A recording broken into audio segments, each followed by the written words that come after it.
Hey, thank you for joining us. I'm Renee, And I'm Kevin. and we are photographers that are out to teach other photographers things about Photoshop, things about photography, business, Instagram, Facebook, all sorts of different things, even some life hacks. And if you like what you see, you'll learn how to use social media a little bit easier. You can like on this post, comment, or come back for some more. Subscribe. And today's episode will be about Instagram, so let's go ahead and get started.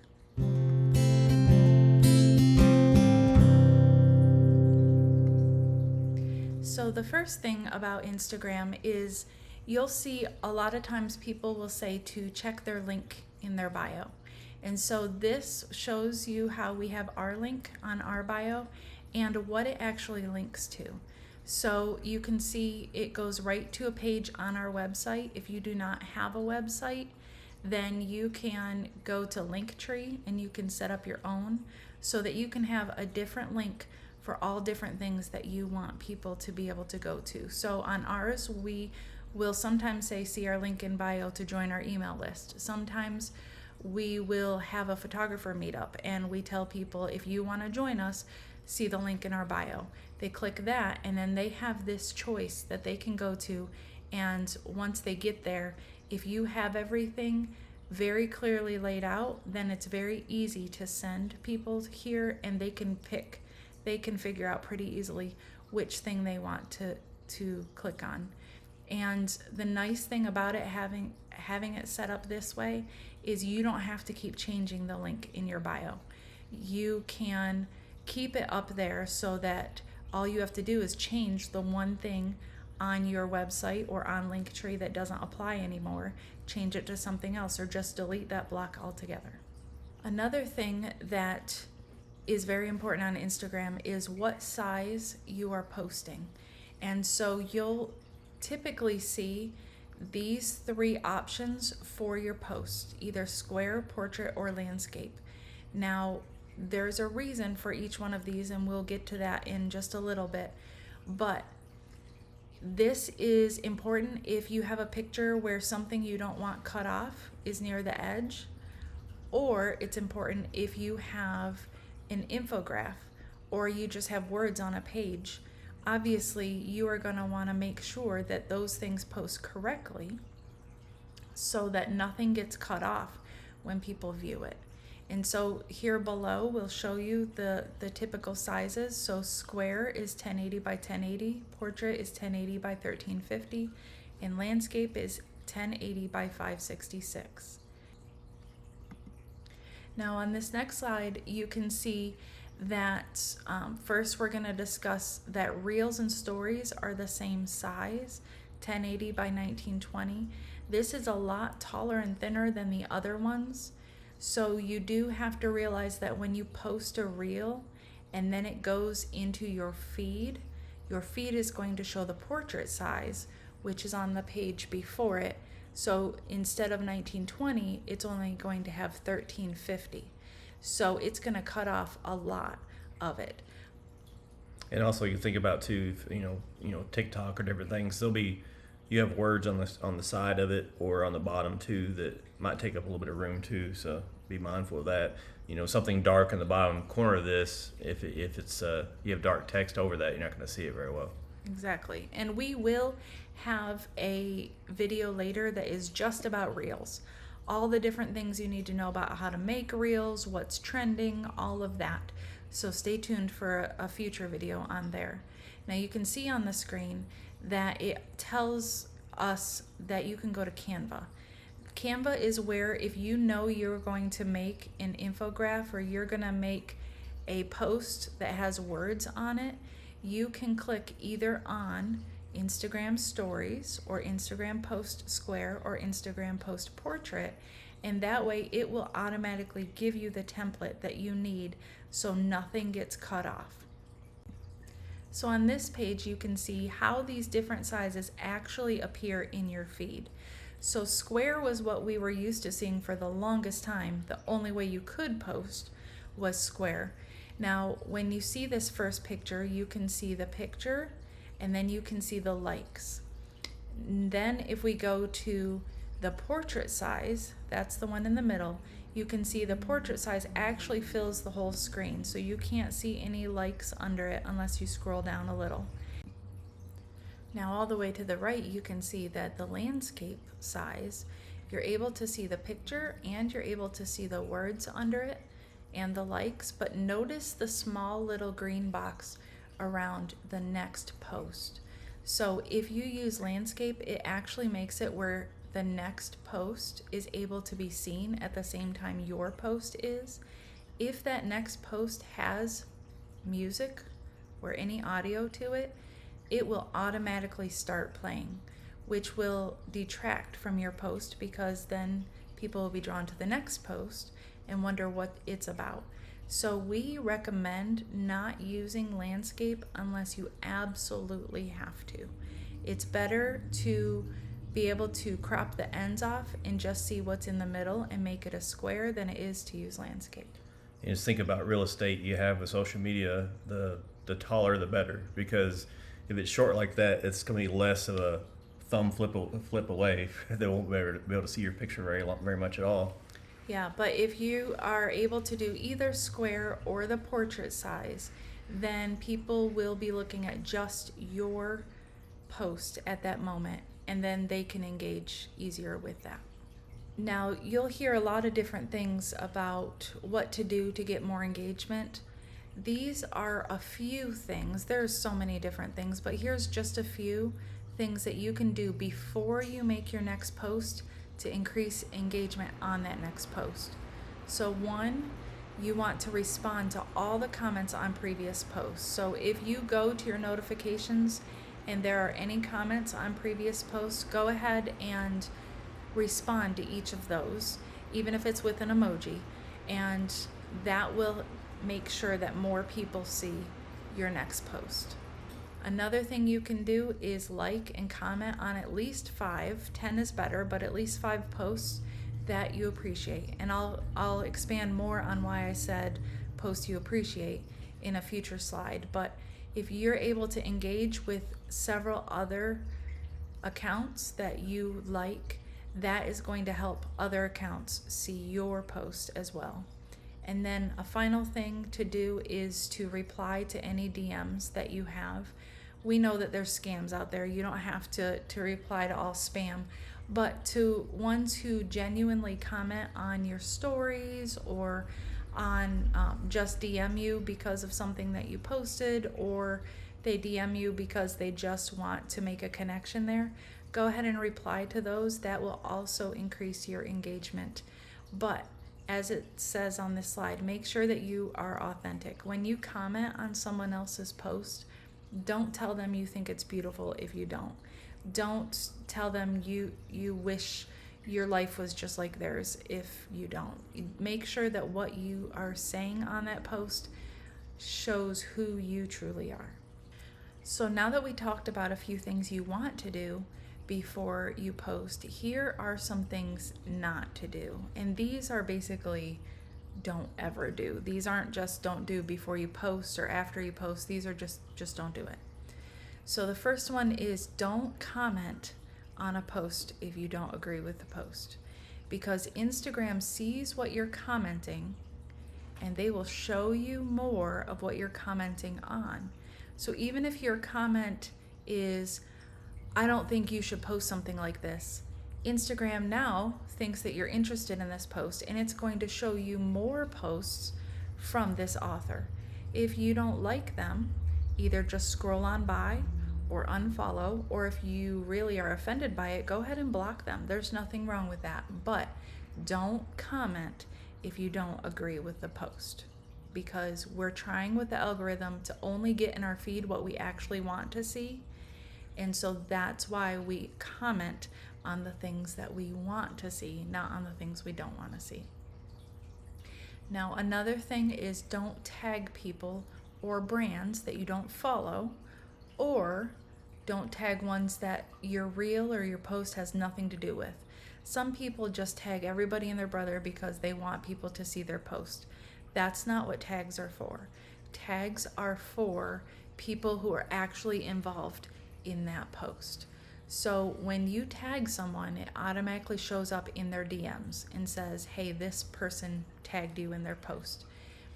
When they click on that, they're able to see at the top of your conversation if you follow them. It'll either say you follow each other, or they follow you but you're not following them, or whatever the case is. So if you're not following them and you're tagging them hoping they're going to repost or reshare your post, they're not going to. They're going to see that you have no interest in their brand. So what would be the point of them posting? They're already popular, they're already famous, they don't need your stuff.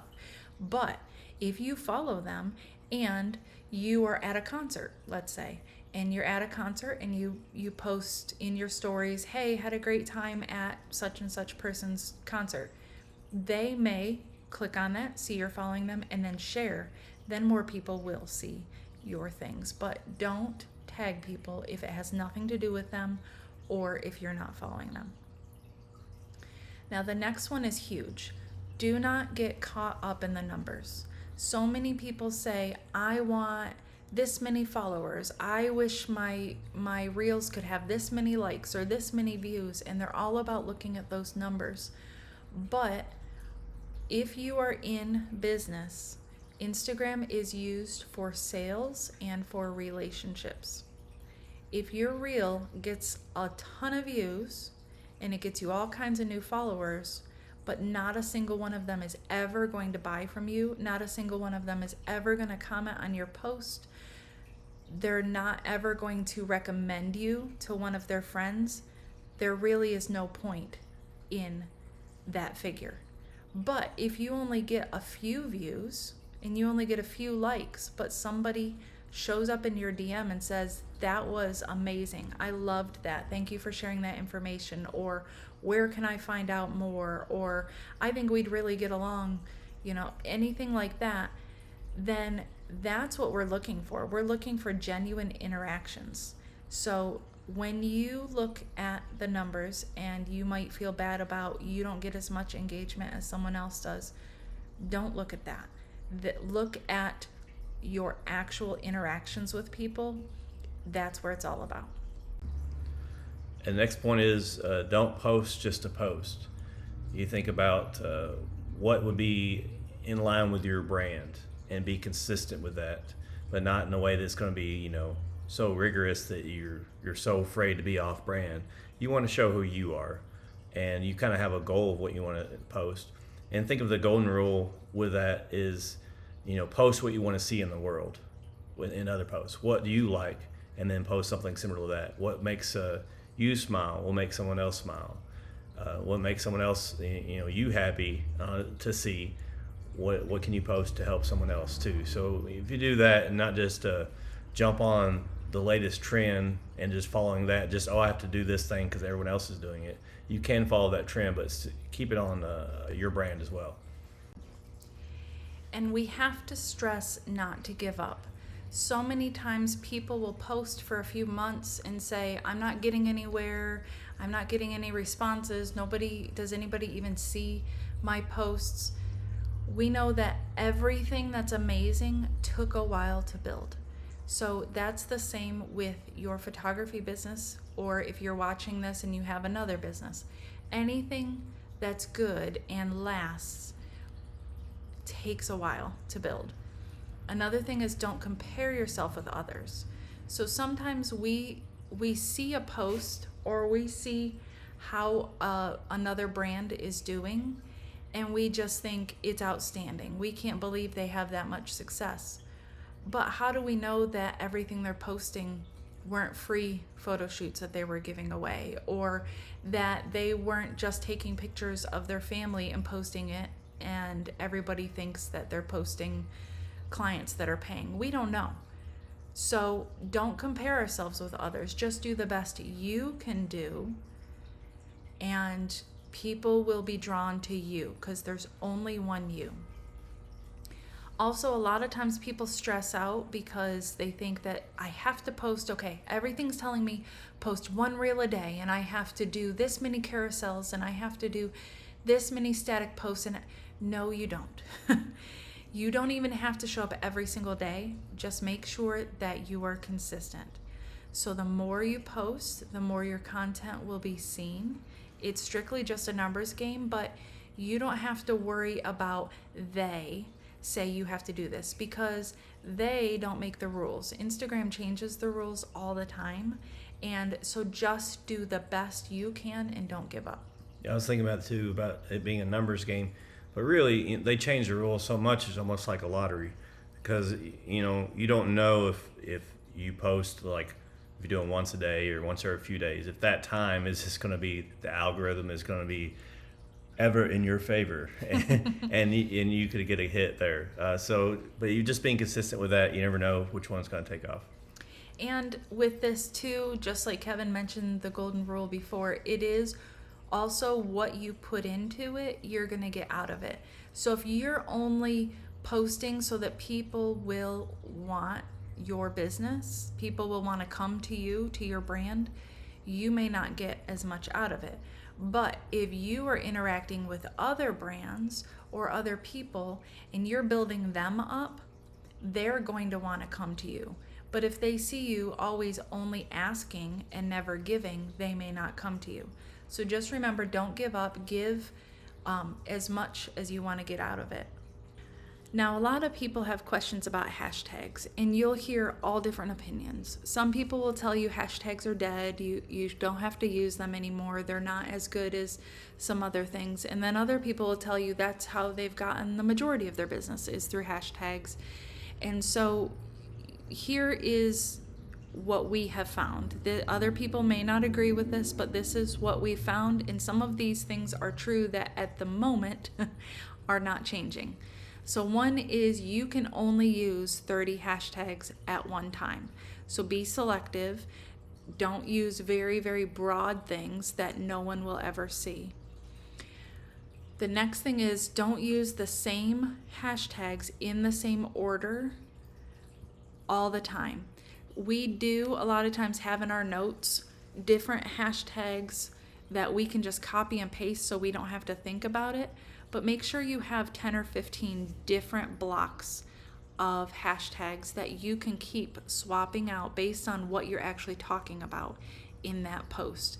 If you always use the same exact hashtags in the same order, Instagram will think you're a bot and they're going to restrict you, if not completely block you.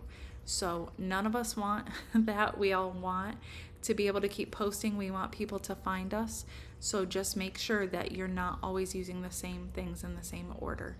And like I said, it will help if you have a place where you can have your notes already written down that you can just copy and paste, but make sure you can swap those out.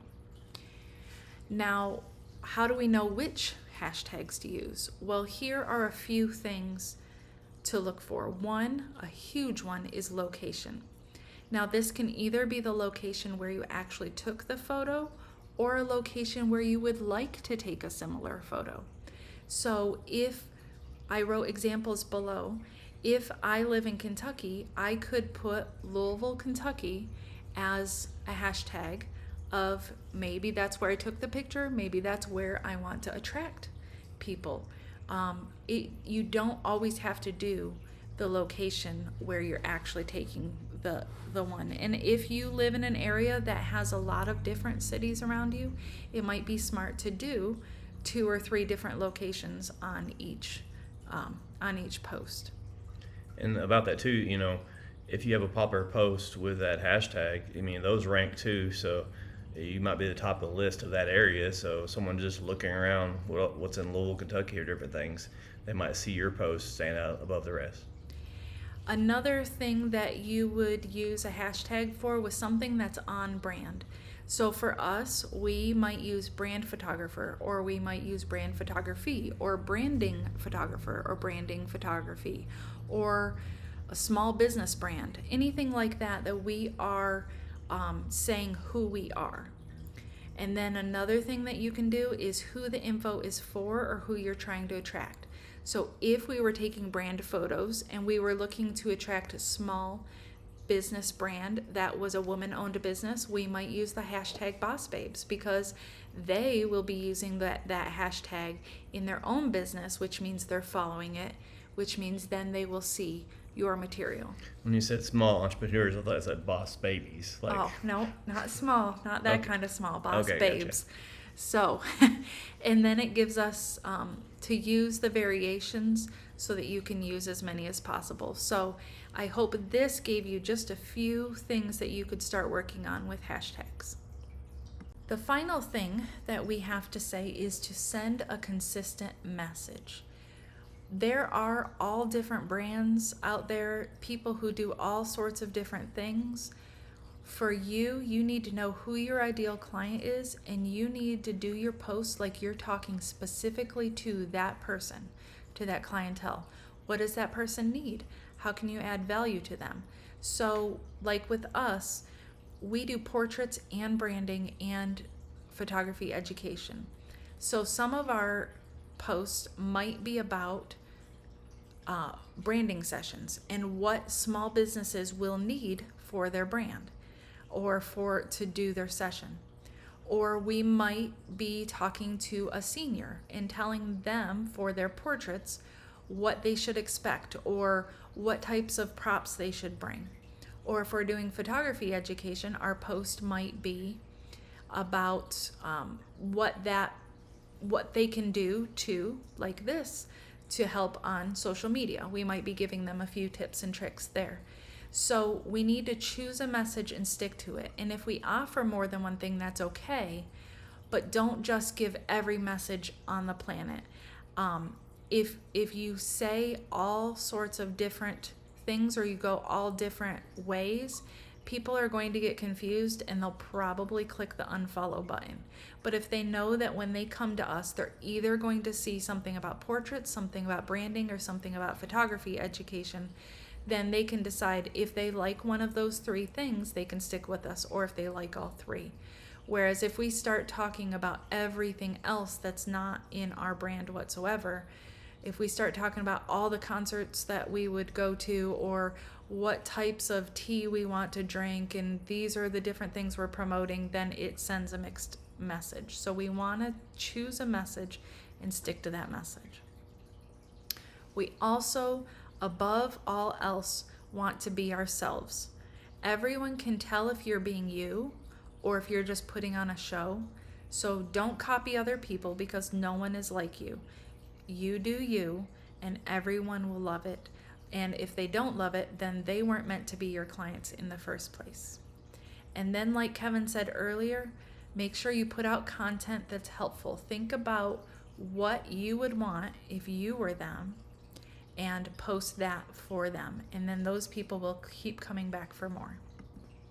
So we hope that this was helpful for you. We hope that you got a few ideas for your social media, for Instagram specifically on this one. Like I said, we will have more videos later about stories, specifically about reels and how to create reels and anything else that we think that you might need. If you have anything that you really want us to discuss, please leave a comment down below. That will help us to know what you would like us to post on later. And don't forget, have fun with it. We hope you enjoyed it and have a great day. Take care.